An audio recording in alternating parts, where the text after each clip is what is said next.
Sir जब भी कोई फ्रेंड या कोई भी आता है हमारे पास तो वो अपनी प्रॉब्लम्स लेके आता है, तो हमारे पास उसका क्विक सोल्यूशन होता है। उसकी बातों को लेके, उसकी बातों को बेस बना के हम उसका क्विक सोल्यूशन दे देते हैं। लेकिन जब बात अपनी बारी आती है कि हमारे साथ कोई प्रॉब्लम होता है, तो हम फंस जाते हैं वहाँ पे। हमें समझ में नहीं आता है कि हम करें तो क्या करें, तो इस सिचुएशन को कैसे डील करें। आप में से कोई है जो जवाब देना चाहेंगे?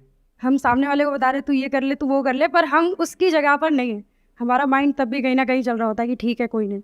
मतलब बहुत ज़्यादा हम उसके तरफ से नहीं सोच पाएंगे, जितना हम अपने लिए कर लेंगे दूसरे के लिए नहीं कर पाएंगे। तो आप ये कहना चाह रहे हैं कि हम सामने वाले को अगर हमारी सलाह गलत भी है तब भी दे देते हैं, हाँ सर, क्योंकि ऐसा उसका होता है। आउटकम कुछ भी हो, हाँ कल को मरा तो वो मरा, हमें कोई फर्क नहीं पड़ता, है ना? मतलब आप ये कहना चाह रहे हैं कि हम गलत सलाह भी दे देते हैं, मतलब ज्यादा सोचते नहीं है उसके आउटकम के बारे में, जो भी मन में आता है उसको बोल देते हैं। बोल देते हैं कि कौन किसी सा का मेरा मान लो कुछ जा बहुत रहा सीरियस अफेयर चल रहा है, अरे छोड़ देना क्या, मेरा कौन सा कुछ जा रहा है, ऐसा सोच के मतलब राइट। ज्यादातर लोग ऐसे ही करते हैं। This is one reason. और बताइए। इमोशंस को हम लोग साइड में नहीं रख पाते हैं, क्योंकि अगर दूसरे को कुछ बताना हो तो उस समय इमोशंस नहीं आते बीच में। हाँ, फॉर एग्जाम्पल आप दोनों कहीं पर जॉब करते हैं, आप और वो इंसान जो आपसे सलाह मांग रहा है, और उसने आकर के कहा कि मेरे को ये प्रॉब्लम आ रही है, मैं जॉब छोड़ दूं क्या?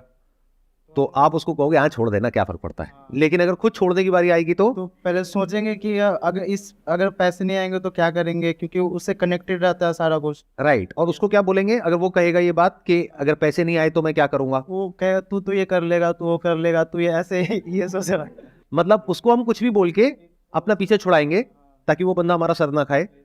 और हम खुद की जब बारी आएगी तो हम बहुत ही बारीकी से सोचेंगे कि ये करने के क्या प्लस माइनस है और नहीं करने के क्या प्लस माइनस है। तो यहां पर दो फैक्टर्स आ रहे हैं। एक है जब हम किसी और को सलाह देते हैं तो हम ज्यादा सोच समझ करके नहीं देते हैं, कुछ भी बोल देते हैं, सामने वाला भाड़ में जाए आपको क्या फर्क पड़ता है। That is one.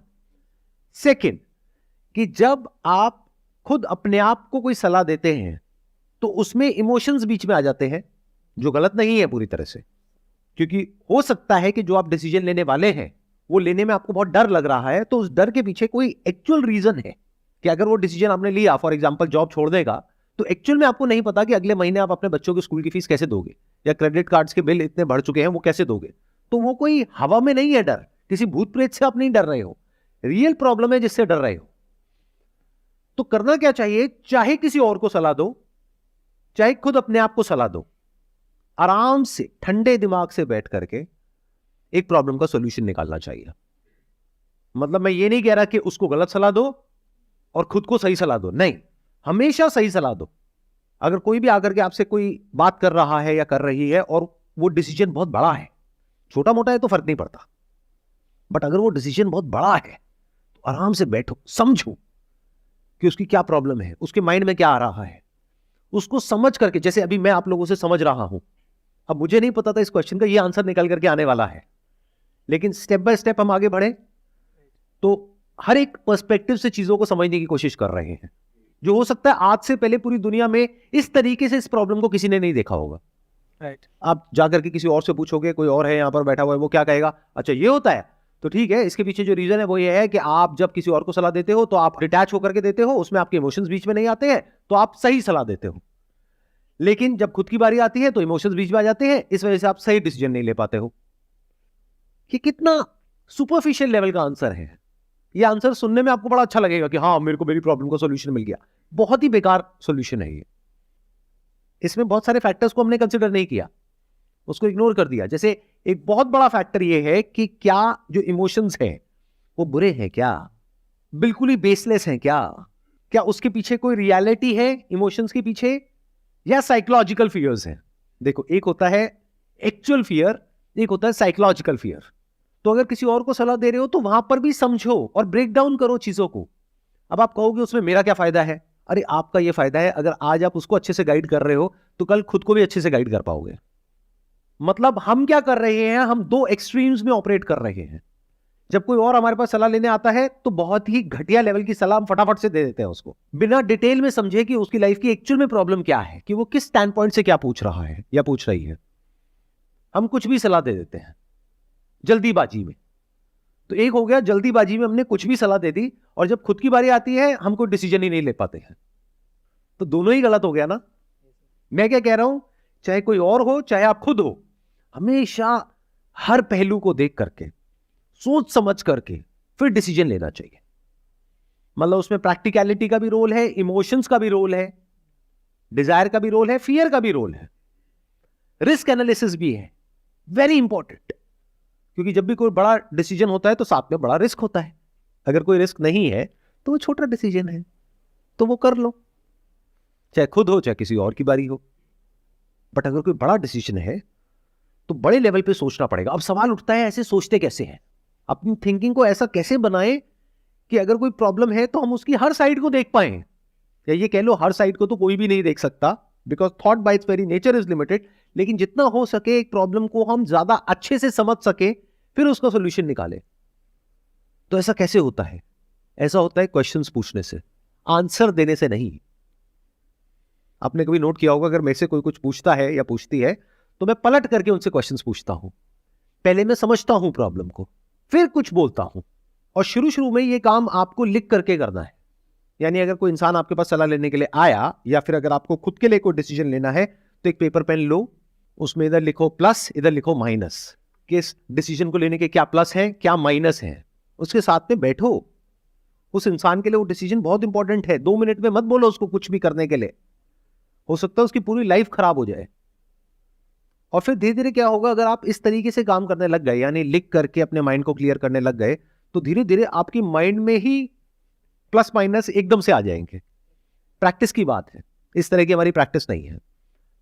हम लोग क्या गलती करते हैं कि अगर कोई हमारे पास में आता है सलाह लेने के लिए, तो फटाफट से सलाह दे देते हैं, चाहे उसका हमको कोई नॉलेज है या नहीं है, एक्सपीरियंस है या नहीं है। जैसे कोई आया कि ये बिजनेस करना चाहिए, अब आपको बिजनेस के बारे में ABCD भी नहीं पता, नहीं ये बिजनेस तो बेकार है। हो सकता है वो बिजनेस बहुत बढ़िया हो। या फिर कोई आया कि मेरे माइंड में बिजनेस आइडिया आ रहा है, मैं कर लूं क्या? हाँ कर ले बहुत बढ़िया है। आपको क्या पता बिजनेस के बारे में? क्यों बोल रहे हो, क्यों जवाब दे रहे हो? उसको बोलो भाई एक काम कर, मेरे कॉन्टैक्ट में ये है या तेरे कॉन्टैक्ट में ये है, इनको बिजनेस के बारे में पता है, चल हम दोनों मिल करके उनके पास चलते हैं। और पहले हम इस बिजनेस प्लान को जो तेरे माइंड में है लिख करके इसके प्लस माइनस निकालते हैं अपने स्टैंड पॉइंट से, फिर उनके स्टैंड पॉइंट से समझेंगे, फिर डिसीजन लेंगे कि करना चाहिए नहीं करना चाहिए। करना चाहिए तो कितना पैसा लगाना चाहिए। तू कह रहा है कि इसमें 20 लाख रुपए लगेगा, क्या कोई ऐसा तरीका है कि 2 लाख में काम हो जाए, ताकि रिस्क कम हो जाए? क्योंकि अगर 20 लाख चला गया तो फिर तू आगे क्या करेगा? तो कभी भी किसी को गलत सलाह मत दो जिंदगी में। गलत सलाह क्या होती है? गलत सलाह सिर्फ ये नहीं होती है कि आप जानबूझ करके उसका कुछ बुरा कर रहे हो। गलत सलाह यह भी होती है कि बिना एक प्रॉब्लम को समझे आप किसी को सलाह दे रहे हो। मैं आपको प्रैक्टिकल एग्जांपल देता हूं। कोई आपकी फैमिली में या आपके फ्रेंड सर्कल में बीमार है, उसका मानो पेट खराब हो गया है या खांसी जुकाम है, कुछ भी है, आप जाओगे फटाफट से जाकर के उसको सलाह दे दोगे, भाई ये ले ले ठीक हो जाएगा। Based upon what? कि मैंने ये लिया था मैं ठीक हो गया था, तो तू भी लेगा तो तू भी ठीक हो जाएगा। अरे उसकी प्रॉब्लम और आपकी प्रॉब्लम सेम है क्या? तो आपने क्या किया? एक इंसान को गलत सलाह दे दी। आपकी नीयत गलत नहीं है, लेकिन आपकी ये जो सलाह है ये बेवकूफी भरी है। और जब हम दूसरों के साथ ऐसे करते हैं तो एक स्टेज ऐसी आ जाती है कि हम खुद के साथ भी यही करने लग जाते हैं। टाइम खराब चल रहा है, किसका नहीं चल रहा है पहले तो मुझे ये बता दो। पैसे की दिक्कत है, किसको नहीं है ये बता दो। रिलेशनशिप्स की दिक्कत है, घर में कलेश होते हैं, किसके नहीं होते हैं ये बता दो। शादी के बाद अगर एक छत के नीचे रहते हैं तो हेल्थ के लेवल पे प्रॉब्लम चल रही है, एक के बाद एक आ रही है, किसके नहीं आ रही है बता दो आज के टाइम में। तो जब ऐसी 2-4 चीजें हो जाती हैं किसी की लाइफ में, तो हम उल्टी सीधी सलाह उसको देने लग जाते हैं। कुछ तो हुआ है, या तो किसी की नजर लगी है या कहीं किसी ने कुछ कर दिया है। क्या कभी ऐसा हुआ तू घर के बाहर निकला हो और कहीं कोई हरी मिर्च है ये वो नींबू वींबू कहीं कुछ? हाँ एक बार हुआ था, चाहे कोई बंदा भेलपूरी खा रहा था उसमें वो करके उसने फेंक दिया। हाँ एक बार हुआ तो मेरा पैर भी पड़ गया था। बस यही चक्कर है। चल तू एक काम कर, तू वहां जा, देख सब ठीक हो जाएगा। अभी कैसी सलाह है? क्या समझदारी वाली सलाह है या बेवकूफी भरी सलाह है? तो जब आप ऐसी बेवकूफी भरी सलाह औरों को देने लग जाते हो, और हमारे आसपास में भरे पड़े हैं ऐसे लोग, तो एक दिन आप खुद भी ऐसे ही हो जाते हो, आपको पता भी नहीं लगता है। एक झूठ को बार बार बोलते रहो, वो कब सच हो जाएगा आपके लिए आपको पता भी नहीं लगेगा। आप सच और झूठ के बीच में फर्क ही नहीं कर पाओगे। तो चाहे आप खुद हो चाहे कोई और है, बिना सोचे समझे कुछ भी नहीं बोलना है। अगर आपके पास में उस क्वेश्चन का आंसर नहीं है, उस प्रॉब्लम का सॉल्यूशन नहीं है, तो चुप हो जाओ। आप लोग मेरी वीडियोस देखते हो तो आप लोगों को पता नहीं है, ये सेशन मेरा एक्चुअल में होता है, जैसे आज का ये जो सेशन है ये होगा करीबन 1 घंटे का। अपलोड कितने मिनट का होता है? Hardly 15 minute 20 minute. क्यों? क्योंकि बहुत सारे क्वेश्चन ऐसे होते हैं जहां पर मैं दूर से ही हाथ जोड़ देता हूं, मैं कहता हूं भाई ये मेरी फील्ड से रिलेटेड नहीं है, मेरे पास में इस क्वेश्चन का कोई जवाब नहीं है। ये नहीं कि कोई भी कुछ भी पूछ रहा है और मैं बकवास करता चला जा रहा हूं। अगर मेरे पास में जेन्युइन उसका कोई आंसर होता है तो मैं देता हूं, और अगर नहीं होता है तो नमस्ते कर देता हूं दूर से ही।